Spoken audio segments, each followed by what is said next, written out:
السلام علیکم ورحمۃ اللہ وبرکاتہ،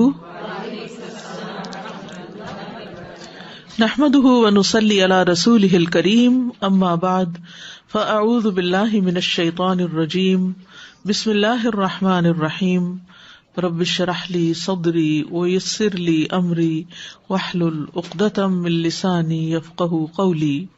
يا أيها الذين آمنوا إذا نودي للصلاة من يوم الجمعة فاسعوا إلى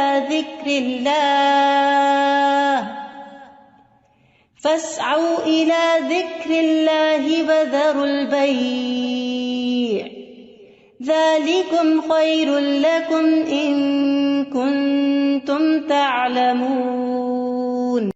کہ ایمان والوں کے لیے جمعہ کی اذان کے بعد کسی بھی اور قسم کی مشغولیت اختیار کرنا درست نہیں، اور ہر عاقل بالغ کو جمعے کی نماز کے لیے دوڑ پڑنا چاہیے، کیونکہ جمعہ ہر مسلمان پر فرض ہے۔ نبی صلی اللہ علیہ وسلم نے فرمایا، جمعہ ہر مسلمان پر جماعت کے ساتھ لازماً فرض ہے، حق واجب کہا، سوائے 4 طرح کے لوگوں کے: غلام، مملوک، عورت، بچہ یا مریض۔ تو ایک ہو گیا غلام مملوک، دوسرا عورت، تیسرے بچہ اور چوتھے بیمار شخص۔ اسی طرح مسافر پر بھی جمعہ نہیں ہے، اور عورتیں گھر میں 4 رکعت نماز اپنی ظہر کی پڑھیں گی۔ گھر میں جمعہ نہیں ہوتا، جمعہ جمع ہو کر ہی ہوتا ہے، مسجد میں ہوتا ہے، اور بڑی مسجد میں ہوتا ہے۔ عید کے دن جمعہ نہ پڑھنے کی رخصت ہے۔ ابو ہریرہ کہتے ہیں کہ رسول اللہ صلی اللہ علیہ وسلم نے فرمایا، تمہارے آج کے دن میں 2 عیدیں جمع ہو گئی ہیں، پس جو چاہے تو اس کے لیے یہ نماز عید جمعہ سے کافی ہوگی۔ جمعہ نہ بھی پڑھے تو ٹھیک ہے، عید کا پڑھنا لازم ہے، اور ہم تو جمعہ پڑھیں گے۔ یعنی آپ نے پسند کیا کہ جمعہ پڑھیں، لیکن جو نہ پڑھنا چاہے، ظہر پڑھنا چاہے تو وہ بھی ٹھیک ہے۔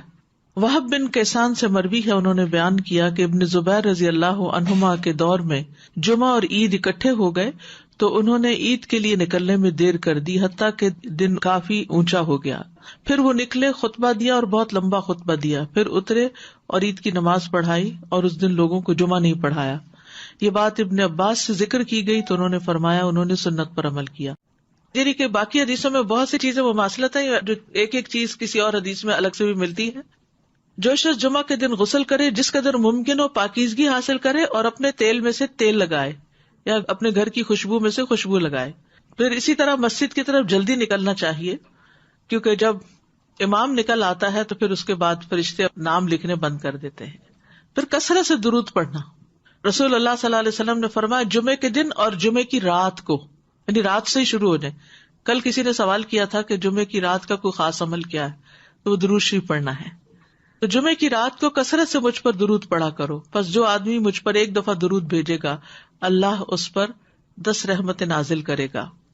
اوس بن اوس روایت کرتے ہیں کہ رسول اللہ صلی اللہ علیہ وسلم نے فرمایا، بے شک تمہارے افضل دنوں میں سے جمعے کا دن ہے۔ اسی دن آدم علیہ السلام پیدا کیے گئے، اسی دن ان کی روح قبض کی گئی، اسی دن سور پھونکا جائے گا، اسی دن لوگ بے ہوش ہوں گے، اس لیے اس دن مجھ پر کثرت سے درود بھیجا کرو، کیونکہ درود مجھ پر پیش کیا جاتا ہے۔ یعنی یہ ایک اسپیشل ڈے ہے، اور اس میں اسپیشل کرنے کا کام کیا ہے کہ رسول اللہ صلی اللہ علیہ وسلم کو درود کا تحفہ بھیجا جائے۔ پھر سورۃ الکہف پڑھنا۔ نبی صلی اللہ علیہ وسلم نے فرمایا، جو جمعہ کے دن، رات کی بات نہیں، دن کی بات ہے، من قرأ سورۃ الکہف فی یوم الجمعۃ، تو اس کے لیے دوسرے جمعے تک نور روشن رہتا ہے۔ اور پھر کیا کرو، وذروا البیع، خرید و فروخت چھوڑ دو، ذالکم خیر لکم، یہ تمہارے لیے زیادہ بہتر ہے، ان کنتم تعلمون، اگر تم علم رکھتے ہو، جانتے ہو۔ یعنی اللہ نے جمعے کی نماز کے وقت خرید و فروخت سے منع کر دیا، اور اس کو ان لوگوں پر حرام قرار دیا جن کو مخاطب کیا گیا کہ ان پہ جمعہ فرض ہے۔ یعنی یا ایھا الذین آمنوا سے شروع ہو کے اینڈ تک ایک کرنے کا کام بتایا گیا اور دوسرا چھوڑنے کا کام، اور وہ کیا ہے؟ پڑھنا فرض ہے، ایسے تجارت چھوڑنا فرض ہے۔ ٹھیک ہے، یعنی جب اذان ہو جائے تو خرید و فروخت ترک کر دو اور اللہ کے ذکر یعنی نماز کے لیے جلدی کرو. یعنی اگر کوئی سودا طے بھی پا رہا ہے تو بس وہیں ٹھپ کر دو. آپ نے یہ ایکسپیرینس کیا ہوگا سعودی عرب میں کہ بعض اوقات یہ ہوتا ہے کہ صرف پیسے دینے والے رہ جاتے ہیں. آپ نے ساری چیز بھاؤ تاؤ کر لیا, چیز لے لی, پیک کر لی, رکھ لی, اور ابھی پیسے دینے ادھر سے اذان ہوئی, وہ کہتے بس چھوڑ دو, چیز بھی چھوڑ دو, نہیں چاہیے پیسے, نکل پڑتے ہیں. یعنی جو بہت پرٹیکولر ہے, یعنی اس درجے کا حکم ہے کہ اس وقت کام چھوڑ دو. انسٹنٹ اسٹاپ, وذر البیع, یہ بھی فرض کے درجے میں ہے. تو اسی وجہ سے علماء کا اتفاق ہے کہ دوسری اذان کے بعد خرید و فروخت حرام ہے. اصل میں یہاں تو ہمارے ہاں مسجدوں میں ایک ہی اذان ہوتی ہے, لیکن جیسے اگر سعودی عرب میں آپ نے کبھی حرم میں جمعہ پڑھا ہو تو آپ نے دیکھا ہوگا کہ وہ ایک اذان ذرا آدھا گھنٹہ یا کچھ پہلے دے دیتے, وہ صرف ایک انفارم کرنے کے لیے کہ لوگ تیاری شروع کر دیں. لیکن جو ہی پھر امام بیٹھتا ہے اور اذان شروع ہوتی ہے تو اس کے بعد پھر کوئی خرید و فروخت نہیں, امیڈیٹ پہلے والی ہے.